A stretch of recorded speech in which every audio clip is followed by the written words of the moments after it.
Welcome to the Human Capital Innovations Podcast, your go-to source for personal, professional, and organizational growth and development. We hope you tune in often for all things people management, organizational development and change, organizational leadership, and social impact related. Maximize your personal and organizational potential with Human Capital Innovations Podcast.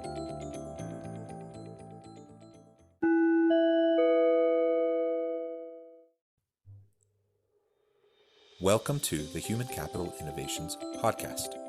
In this HCI podcast episode, I talk with Joree Rose about the importance of mindfulness to reduce stress and anxiety and to increase attention, focus, peace, happiness, and joy.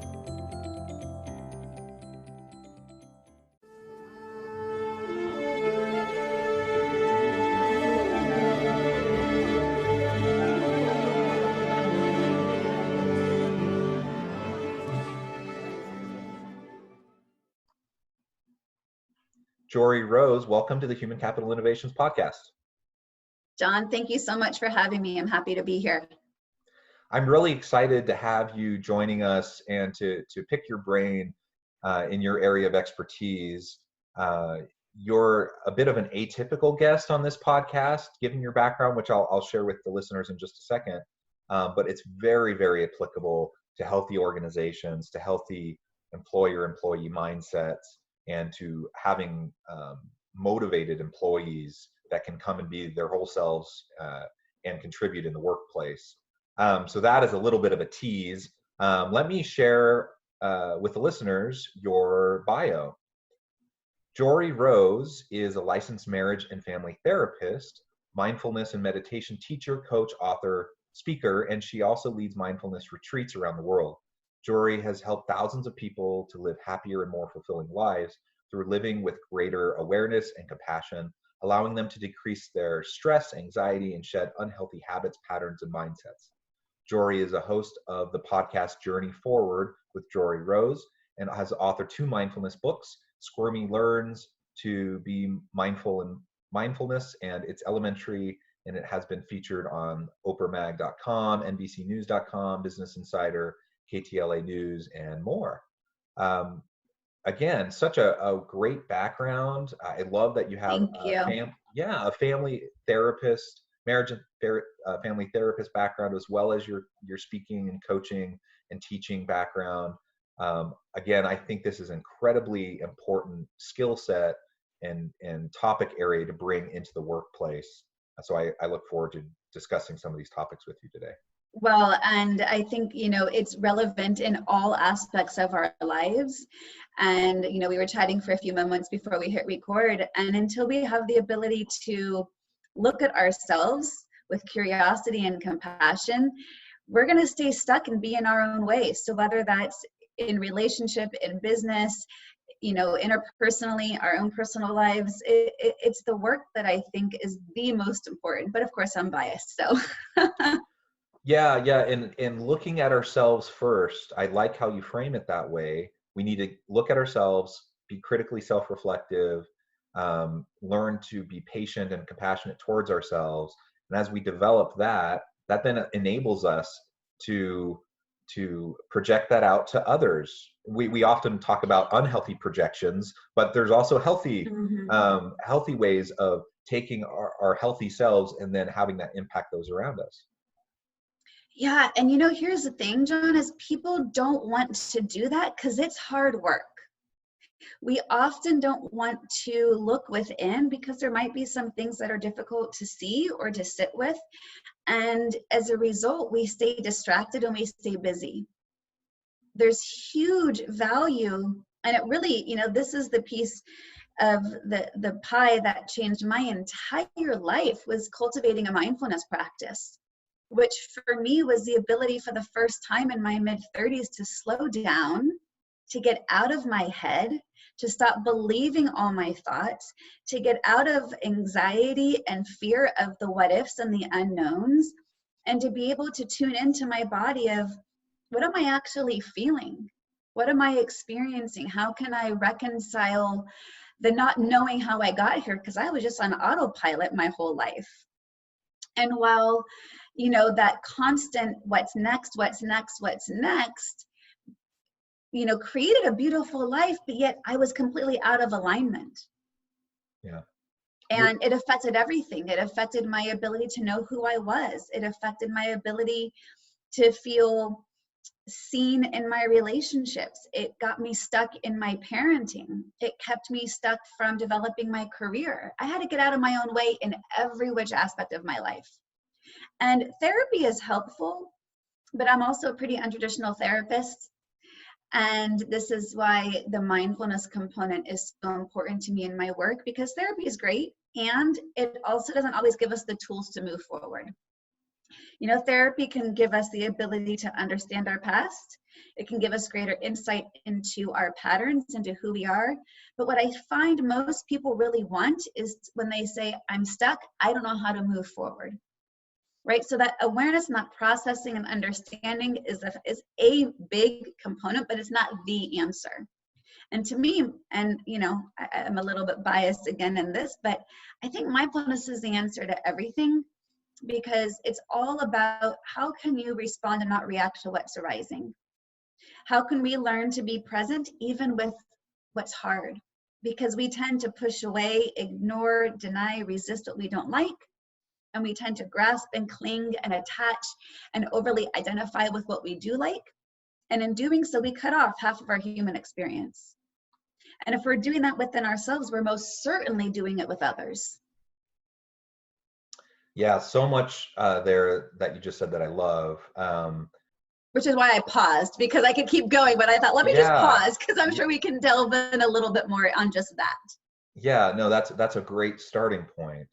And I love how you talk about how I appreciate you being vulnerable and talking about how in your own life you felt stuck and you're kind of going through the motions, going through the grind. I imagine you're largely responding to kind of societal family expectations of what like the good life is and what you should be doing. And so you're just checking off boxes, going down the Yep. path of life. And not that there's anything wrong with any individual box, right? There's nothing wrong with starting a family, getting married, having kids, buying a house, whatever, moving forward in your career. But it's not about the checklist, and not everyone's path is going to be the same, and that's okay, and we need to be ready to embrace that and be comfortable with that, and not hold ourselves to others' expectations for us, but rather be our own authentic self. I married my high school sweetheart, who I was with since I was 13 years old. And I can honestly say I had everything I ever wanted. Even though I had gotten a master's degree in counseling, I got halfway through my hours towards my licensure, and halfway through I decided I didn't have any business at that point in my life being anyone's therapist, despite some family traumas and pain in my family history growing up. I didn't have any real personal life experience that I thought would benefit me guiding other people through their lives. And I was a stay-at-home mom, I always wanted 2 daughters. I've got 2 daughters, had the luxury of being able to be a stay-at-home mom, loved every second of it. And yet I woke up one day in my early 30s saying, how did I get here? And it was this existential crisis, which by every account, I should have been happy. Everything was perfectly checked off. And I'll qualify, I was happy, but I wasn't fulfilled. And that felt like, for many, as they observed me, a really selfish process I went through. And yet I think it was what I needed, because it was where I gained my authenticity. And there's nothing selfish about self-exploration, but by other people's judgments, you have it perfect. What is wrong? But when you're out of alignment and you don't know who you are and you're living on autopilot and you haven't paused to check in with yourself to say, did the decision I made at 13 or 18 or 24, did I even know who I was to be making those decisions? And it also gave no room for growth and change. And what I was experiencing was I was growing and changing, and I didn't know how to grow and change within the confines of the small world I had created for myself. And it was a really scary and daunting task to slow down and look at myself, because here's the thing. I think awareness is the best gift we can give ourselves, and it comes with a lot of responsibility, because once you're aware, you got to be willing to accept what you see, and what are you going to do with it? Otherwise, you're just spinning still and you're staying stuck. Yeah. And like you said just now and a little bit earlier, holding up it, that can be a painful process, deconstructing the selves that Yeah. we've created and holding up the mirror and being willing to actually honestly look at it and then respond to what we're seeing and seeing it, seeing reality and not all the different, the filters that we put on. Peeling those away can take a while. And And it's as the very thing that people are afraid most to do. Mhm. And yet they're also unhappy and unsatisfied and unfulfilled. And then they say, I'm stuck, but I don't know what to do. It's like, well, you do know what to do. It's just hard to do it. Yeah. So you've referred several times to mindfulness. Yes. Um, let's step back for a second and just define some terms. So, what do you mean by mindfulness? I love that you asked that. You've given some examples, but let's talk about what do you mean by mindfulness and why is it so important? Why does it matter? Yeah. Like I said, I think mindfulness, I think, is the answer to everything. Whether you're sitting in traffic or dealing with cancer, the tools are going to be the same. It's all about how you respond and not react to what's arising. So here's how I define it. And let me qualify this by saying, when I first started practicing this, I delved in professionally, I delved in personally. I went on retreats with some of the top mindfulness teachers in the country, in the world, and I was still really confused with what it meant. It felt very esoteric to me, and this very conceptual practice. So one of the things that I try to do in my work is teach it in a way that's more practical application and take it from this conceptual to practical. So I define mindfulness as living with greater awareness, greater attention, and greater intention. Okay, that still sounds pretty conceptual. What does that even mean? It's greater awareness, which means just to notice rather than be distracted from or afraid to look at, noticing what's arising both inside of us and around us. So what's going on inside of us? So we've got thoughts, we've got emotions, we have sensations in our body. What's going on around us is we've got distractions, we've got people, we've got devices, and we tend to just live on autopilot. So we can just start by increasing awareness of, oh, look, that's an interesting thought, versus the automatic pilot of believing the thought, acting on the thought of it as if it's true and if it's, reality. It's giving space for your emotions to exist instead of automatically judging them as good or bad and pushing away the bad ones and holding on to the good ones. It's just allowing and accepting. The second component that I said is paying attention. So what do we want to pay attention to? Well, we have typical habits and patterns and mindsets and tendencies of what we normally do when those things arise, the thoughts, the emotions, the sensations, the distractions. So if we're just paying attention to normally when a thought comes in, I believe it and then act on it as truth, let me see if I can pause and just observe it. Because what happens when we can create what's called an observer mind, which is a fancy way of creating some space, right? And just not over-identifying with everything that's coming up, giving some space between you and the thought, you and the emotion, you and the distraction, you and this other person. Now you can come to the third answer, or the third component of my definition of mindfulness, which is intention. Why am I doing what I'm doing? Because if I can have the awareness that I've been living on autopilot, and oftentimes those old habits, those old patterns, maybe I formed from a core memory in childhood that I took on this belief system that served me then, but maybe 20 years later is not serving me now. I can have the awareness to respond intentionally. And one of the ways that we want to respond is by staying really present. That's another key component of mindfulness, is being present. Because if we're not present, where are we? Well, our mind wanders at least 47% of the time. So we go to the past where we ruminate and get stuck. We go to the future where we have anxiety and fear. And we're often missing what's right here in front of us. So being more mindful is easier said than done. We're not supposed to be constantly on awareness 24/7. So to me, it's not just noticing whether or not we're aware and being present. It's having the awareness of when we're not, when we've sunk back into autopilot. Or another component of mindfulness is to be compassionate to ourselves, to others. The autopilot might be judgment, right? We have a pretty loud inner critic.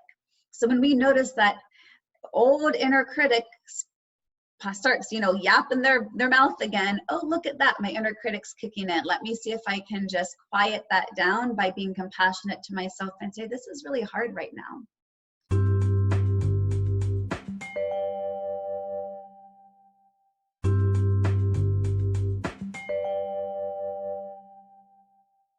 Because at the root of all of this is the ability to connect with my breath, connect with my body, get out of those distractions, out of those autopilots.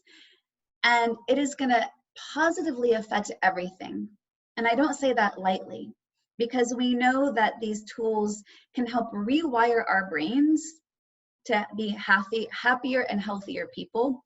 We know that mindfulness affects us on a cellular level. Like, it's kind of crazy, the science that has come out.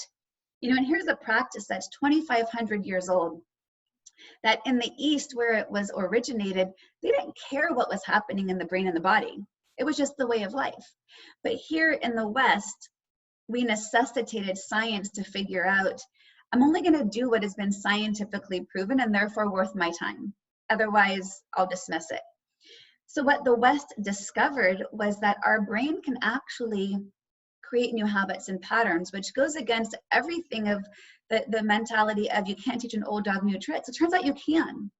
So the things in your life that aren't working, if it starts with awareness to understand where you're stuck, then you can gain the tools to be able to shift out of that. And this is going to positively affect your relationship to yourself, for starters, right? I know, one of my biggest passions is to do parenting work to create a new shift in the home. Parents have really great intentions, but really poor execution. They often yell at their kids to be quiet, which is the biggest paradox, and it never works, right? Being able to be more mindful in the workplace is to, number one, recognize our brains are not designed to multitask.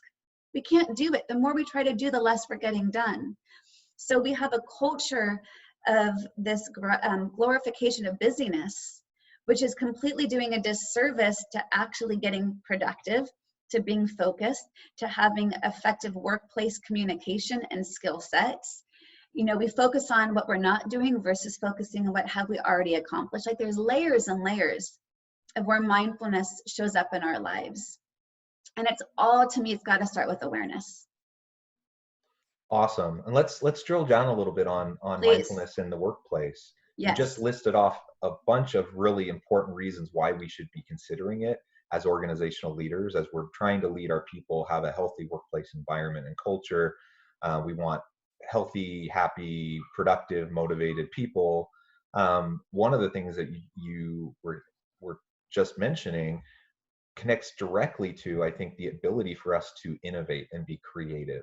So if we're going through the grind and we're just busy for busyness sake, we're just trying to fill our day with tasks to be done, we are not allowing ourselves the opportunity to be reflective in our practice towards people, so we can end up harming people even if it's unintentionally. But we also aren't allowing ourselves to think strategically, because we're not giving our brains the time to do that, and we're not giving ourselves the headspace to be able to be creative and innovative. So most innovation happens when we are able to quiet our mind, when we're able to start to notice new connections that we hadn't perceived before. And that's not going to be what happens as we're just going from thing to thing to thing, to meeting, and just trying to get things done. So there's so much I want to share on that, but I want to get to some foundational tools and understanding of why what you just described is happening.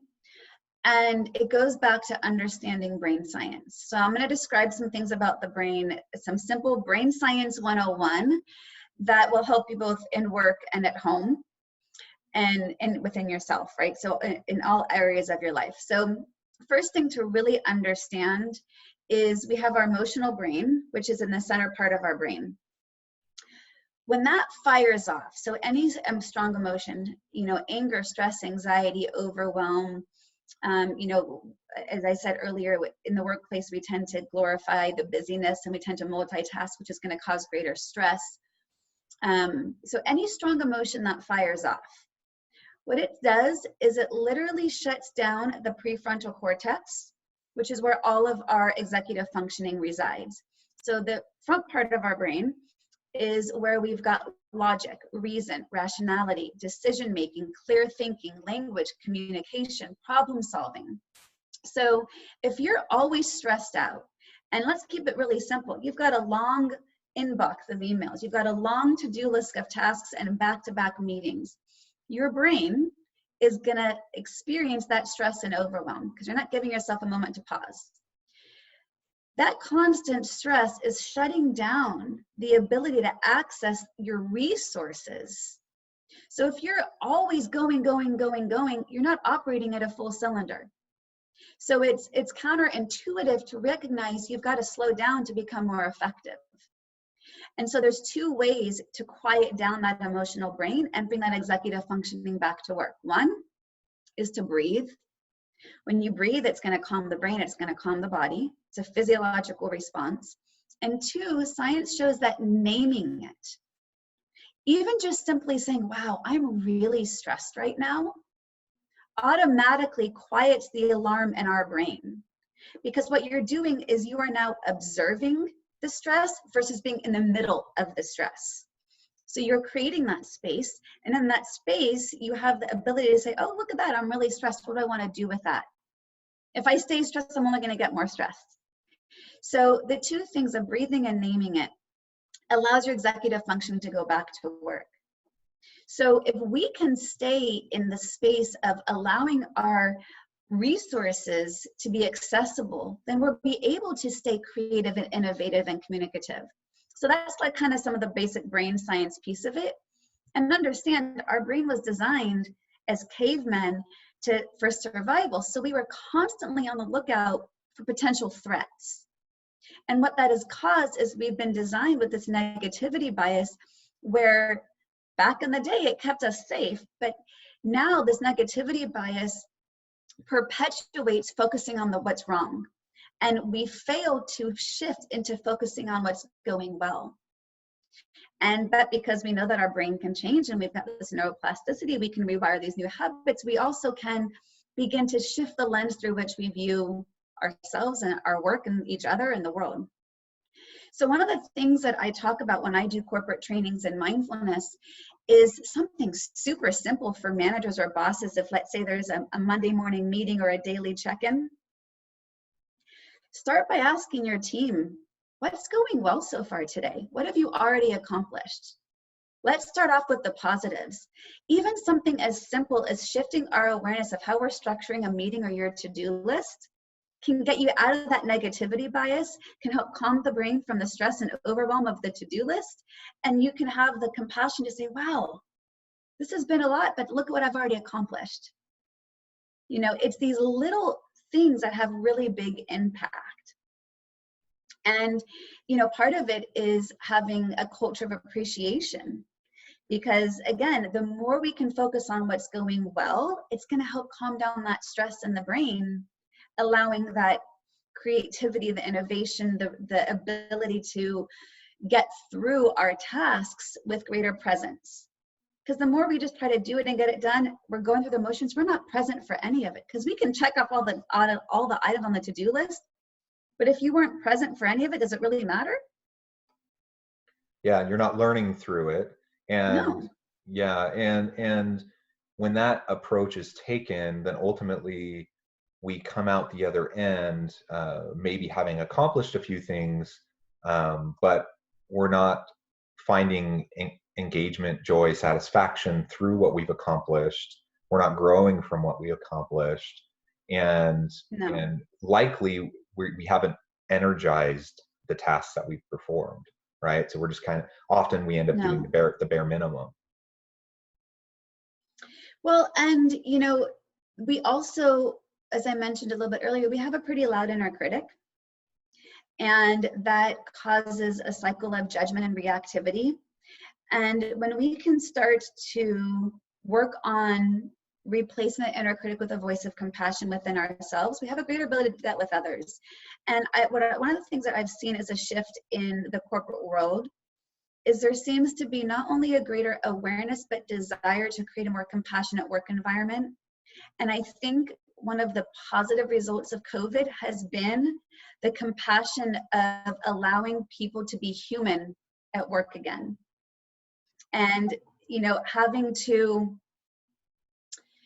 be on a Zoom call for a meeting and having your dog barking, or to have your child crying, or to having, the internet be unstable. You are now seeing people being more human in a corporate setting. And I think that is one of the best things that corporate world and companies and corporate culture adopt, is this humanness versus this robotic approach to just get things done. I completely agree. And I've noticed in some of the meetings I've been in, there have been leaders that have even taken the time to pause and just recognize the heightened level of stress, anxiety that people are having just because of the pandemic and the uncertainty, and kids being at home, and teaching kids at home while trying to work, and just all these different elements. I've been really impressed by some leaders where I've seen them openly acknowledge that, express compassion for the employees, look for ways to offer accommodations, and to recognize that it's tough, it's difficult, and rather than just expecting everyone to suck it up and push through, actually taking the time to acknowledge the pain, the struggle, the anxiety, whatever it may be, and then you can have a dialogue about it, and just feel you can connect with your coworkers, and you can have a chance to support each other. It's a simple thing. And to me, that's the ultimate of being mindful, because that's allowing and honoring what's arising in this moment. That's paying attention. That's noticing, all right, let's face the elephant in the room, because it's what's here. If I continue to deny, resist, and ignore it, then I'm cutting you off from allowing yourself to fully express yourself. And, I think people want to take a lot of pride in their career, and it's hard when we have to show up inauthentically. And I get it. There's a space for professionalism, and I would love to see a world in which professionalism and authenticity or compassion don't have to be two separate things, that we can be one and the same, because it's showing up as a whole self. Yeah, absolutely. Well, it has been a real pleasure talking with you. We're about out of time. As we're talking more and more, I have more and more questions, more and more things that I would love to discuss with you. So perhaps we could have the opportunity to do this again sometime. I'd love to have you back, and we can have. I would be happy to. I think these are such important conversations, and I'd be happy to come back again anytime. Awesome. Well, before we close today, I want to give you a chance to share with the listeners how they can get connected with you and learn more about the work you do. Yeah, the best place to find me is my website, joreerose.com. It's JOREEROSE.com. There you'll find all my social media outlets you can connect with me on. I'm mostly on Instagram and Facebook. And you'll also get access to connect with my podcast, Journey Forward with Joree Rose. I also have online courses and meditations. I lead retreats around the world. I've got plenty of resources. So that's the one-stop shop to connect best. Awesome. Well, thank you again. It's been a true pleasure talking with you. I really appreciate your perspective and the expertise that you bring to bear in terms of mindfulness, and how we can apply that in all aspects of our lives, but also within the workplace. I hope you stay healthy. Have a wonderful weekend. So much. We'll be in touch.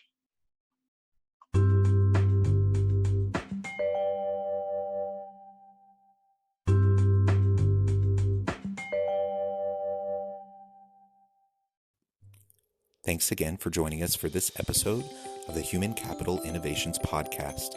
I hope you stay healthy and safe, and that you have a great week.